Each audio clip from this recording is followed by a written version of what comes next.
हम बात करें इन्वेस्टमेंट की तो हमारे माइंड में सिर्फ एक ही चीज आती है, आप हो, मैं हूं या कोई भी हो, अगर इन्वेस्टमेंट करना है तो सबसे सेफ होना चाहिए। सबसे सेफ मतलब कि ऑब्वियसली चीज है, रिटर्न्स की बात करें तो थोड़ा रिस्की तो रहेगा ही, लेकिन रिस्की में भी हम ढूंढते हैं सबसे सेफ हो और ज्यादा रिटर्न दे। अगर कोई ऐसा ऑप्शन आपको मिल जाए कि सबसे सेफ भी हो, बाकी सारे ऑप्शन से सबसे सेफ हो, अच्छा रिटर्न्स भी दे रहा हो, तो क्यों नहीं आप इन्वेस्ट करेंगे, राइट? तो हम वही बात करेंगे। अगर सबसे सेफ की बात करें तो सबसे पहला ध्यान हमारा कहाँ जाता है? सबसे पहला ध्यान हमारा एफडी पे जाता है। एफडी सेफ है, रिस्की तो बोला ही जा सकता है। रीजन ये है कि हो सकता है कि बैंक बंद हो जाए, कुछ भी हो जाए, एक्स वाई से, लेकिन बाकी सारे ऑप्शंस में एफडी फिलहाल सेफ है, जो हमको ईयरली 6-7% का रिटर्न देती है। अब किसी को ये रिटर्न कम लग सकता है, कुछ लोग थोड़ा और हाई रिस्क पे जाना चाहते हैं। हाई रिस्क पे हमारे पास क्या हुआ? एफडी से थोड़ा हाई रिस्क क्या हुआ? म्यूचुअल फंड्स, जो अभी बहुत ज्यादा पॉपुलर है। लास्ट 4 to 5 ईयर से बहुत ज्यादा इन्वेस्टमेंट आपको म्यूचुअल फंड्स में दिखाई दे रहा होगा, काफी अच्छे रिटर्न्स म्यूचुअल फंड्स ने दिए हैं।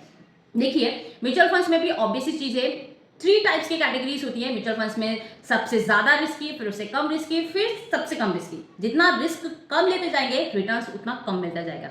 डिपेंड्स करता है कि आप किस तरीके से, किस माइंडसेट पे वर्क कर रहे हैं। डिपेंड्स करता है कि आप किस तरीके से, किस माइंडसेट पे वर्क कर रहे हैं। हम रिटर्न्स की बात करेंगे, यहाँ रिटर्न्स आप देख सकते हैं, 3 इयर्स रिटर्न्स 36% रिटर्न्स दिया है एसबीआई पीएसयू फंड 36% दिया है, एसबीआई पीएसयू 36%। यहाँ देख सकते हैं, आपको दिखाई दे रहा होगा मेरी स्क्रीन पर। अगर हम बात करें म्यूचुअल फंड्स की 3 कैटेगरीज की, तो मोटा मोटा मैं आपको बता देती हूँ। यहाँ पे आएंगे, ये एंजल फंड का एप्लीकेशन है, यहाँ पे आएंगे तो आपको कुछ ऑप्शंस दिखाई दे रहे हैं, डेप्थ, इक्विटी, हाइब्रिड। अगर हम बात करें डेप्थ की, तो म्यूचुअल फंड्स में सबसे सेफ डेप्थ फंड कहलाते हैं, इसमें रिटर्न्स कम मिलता है। उसके बाद आते हैं हाइब्रिड फंड, जो बेसिकली इक्विटी और डेप्थ का मर्जर होता है, यानी कि इसमें डेप्थ को भी इंक्लूड किया जाता है, इक्विटी को भी इंक्लूड किया जाता है, मॉडरेट रिस्क बनाया जाता है। उसके बाद आते हैं इक्विटी। अगर आप इक्विटी पे क्लिक करेंगे तो बहुत सारे ऑप्शन है आपके पास इक्विटी में, जो डायरेक्टली इक्विटी लिंक्ड होते हैं, यानी कि जो डायरेक्टली स्टॉक मार्केट लिंक्ड होते हैं। ये म्यूचुअल फंड्स कंपनीज आपका डायरेक्ट पैसा मार्केट में इन्वेस्ट करती है, ठीक है? तो ये म्यूचुअल फंड्स हुए। म्यूचुअल फंड्स के अलावा नेक्स्ट ऑप्शन आपका कहां जाता है? म्यूचुअल फंड्स के अलावा गोल्ड बॉन्ड आप देख लीजिए। गोल्ड बॉन्ड में भी कई सारे तरीके से गोल्ड बॉन्ड है। या तो आप डायरेक्टली गोल्ड में इन्वेस्ट करना है तो या तो आप ईटीएफ में इन्वेस्ट कर लीजिए, या फिर यहाँ पे देखिए हमारे पास एक गवर्नमेंट ऑप्शंस भी है। यहाँ पे आप देख सकते हैं सोवेरियन गोल्ड बॉन्ड, आपको दिखाई दे रहा होगा, इसकी सीरीज यहाँ पे है। आई थिंक ये 5 ईयर्स के लॉकिंग पीरियड पे होता है, लेकिन यहाँ पे जो गोल्ड जिस तरीके से रेट बढ़ रहा है उसका इंटरेस्ट तो आपको मिलेगा ही, साथ ही साथ 2.5% का गवर्नमेंट की साइड से भी आपको इंटरेस्ट मिलता है। ये हुआ गोल्ड बॉन्ड में इन्वेस्ट करना। उसके बाद आते हैं थोड़ा और रिस्क पे चलते हैं, तो ईटीएफ में इन्वेस्ट करना। ईटीएफ मुझे लगता है कि ये लास्ट 2 ईयर से ज्यादा आपको दिखाई दे रहा होगा, ज्यादा डिमांडेबल है। ईटीएफ इसलिए ज्यादा पॉपुलर होता जा रहा है, मैं आपको रीजंस बता देती हूँ। क्या होता है, जैसे कि फॉर एग्जांपल आपको निफ्टी 50 की किसी कंपनी में इन्वेस्ट करना है, ठीक है?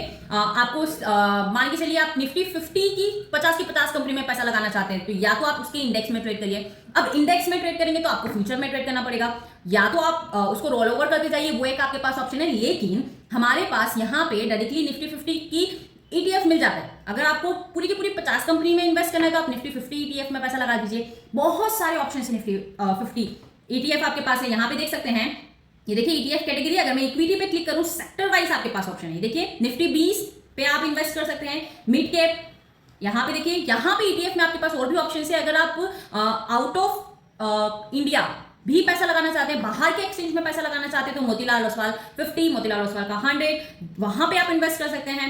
नेस्डेक के ऑप्शंस आपके पास है। यहाँ देखिए, अगर आपको आईटी कंपनीज में पैसा लगाना है, आपको लग रहा है कि नहीं ये महीना, ये साल आईटी बहुत अच्छा परफॉर्म करेगा, तो आप आईटी 20 ले सकते हैं, जिसमें पूरी की पूरी आईटी कंपनीज मर्ज हो जाएगी, ठीक है? तो ये हुआ स्टेप बाय स्टेप। सबसे फर्स्ट एफडी आपका आ जाता है, देन आप म्यूचुअल फंड्स में चले जा सकते हैं, इसके बाद आप गोल्ड बॉन्ड में जा सकते हैं, उसके बाद आप जा सकते हैं ईटीएफ में।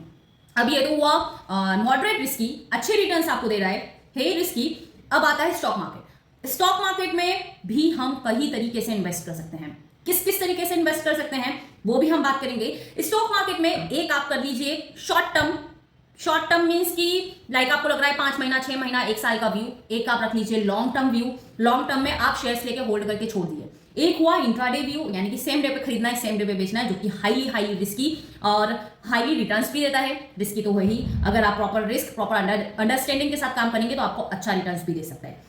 अब मैं आपको बहुत मजेदार चीज बताना चाहती हूँ। अगर हम स्टॉक मार्केट में इन्वेस्ट करने की बात जब भी हमारे माइंड में आती है तो हम सोचते हैं कि स्टॉक मार्केट में सबसे बेस्ट तरीका है। बहुत सारे लोग हैं, आप में से बहुत सारे लोग हैं जिनको नहीं पता है कि ईटीएफ क्या होता है, किस तरीके से पैसा लगाया जाता है, और ईटीएफ भी बेस्ट है। बहुत सारे लोगों को ये नहीं पता है कि म्यूचुअल फंड कौन सा बेस्ट है, बस किसी ने बताया ये वाला म्यूचुअल फंड से आपने डायरेक्टली इन्वेस्ट कर लिया। बहुत सारे लोगों को ये भी नहीं पता कि ये म्यूचुअल फंड्स में भी अलग अलग रिस्क का कैटेगरी है, आप कितना रिस्क ले सकते हैं वो भी आपको नहीं पता। तो प्रॉपर इंफॉर्मेशन लीजिए, कोई सा भी म्यूचुअल फंड हो, कोई सा भी ईटीएफ हो, प्रॉपर इंफॉर्मेशन के साथ अपना रिस्क एनालिसिस करिए कि आप उसमें कितना रिस्क ले सकते हैं, देन आफ्टर डेट आप उसमें ट्रेड करिए।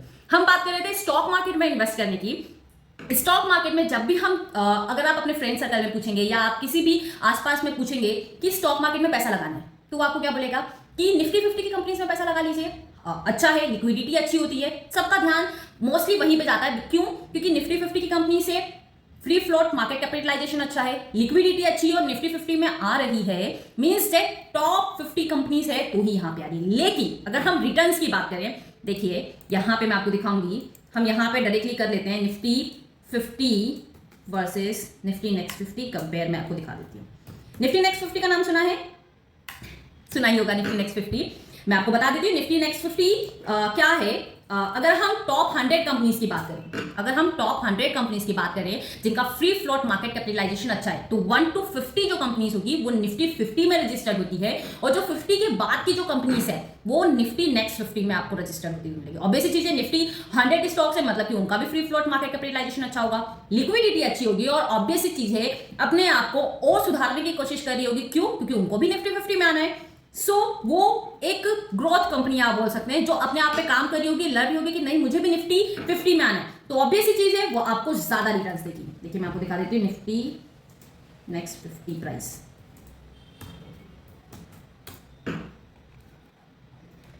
चार्ट नहीं आ पा रहा है ना, एक मिनट रुक जाइए।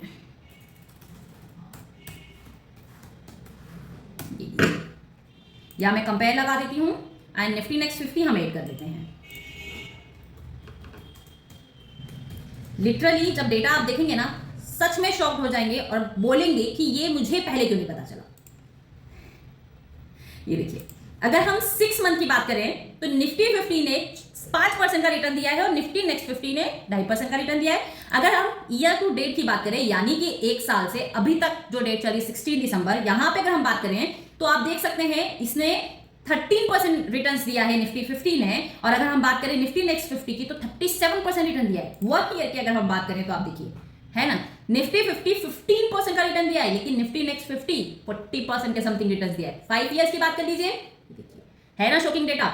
निफ्टी 50 लास्ट 5 ईयर्स में 101% का रिटर्न दी है और निफ्टी नेक्स्ट 50 156% का रिटर्न दी है। हम इस पर और डिटेल में बात करेंगे नेक्स्ट वीडियो में। अगर आपको चाहिए तो आप मुझे बिल्कुल कमेंट बॉक्स में बताइएगा, तो नेक्स्ट वीडियो में इसी टॉपिक पे और डिटेल डिस्कशन किया जाएगा। अगर हम मैक्सिमम रिटर्न की बात करें, देखिए आप 2000% का रिटर्न दिया निफ्टी 50 और निफ्टी नेक्स्ट 50 3300% का रिटर्न दी है। सो आप खुद कंपेयर करिए क्या किसमें ज्यादा रिटर्न्स है, किसमें सेफ है, कौन आपको ग्रोइंग कंपनीज दिखाई दे रही है। ये सारी इंफॉर्मेशंस जाने बिना ट्रेड मत करिए। हो सकता है कि ये इंफॉर्मेशन आपको आज ही मिली हो, आपके फ्रेंड्स को नहीं पता हो, तो ये वीडियो ज्यादा से ज्यादा जरूर शेयर करिएगा ताकि उनके पास भी ये इंफॉर्मेशन पहुंच पाए। तो आई होप ये वीडियो आपको अच्छा लगा होगा। अगर ऐसा ही कंटेंट्स आपको चाहिए तो बिल्कुल मुझे कमेंट बॉक्स में बताइएगा, फिर मिला जाएगा ऐसे ही किसी नए टॉपिक के साथ। Thank you so much everyone.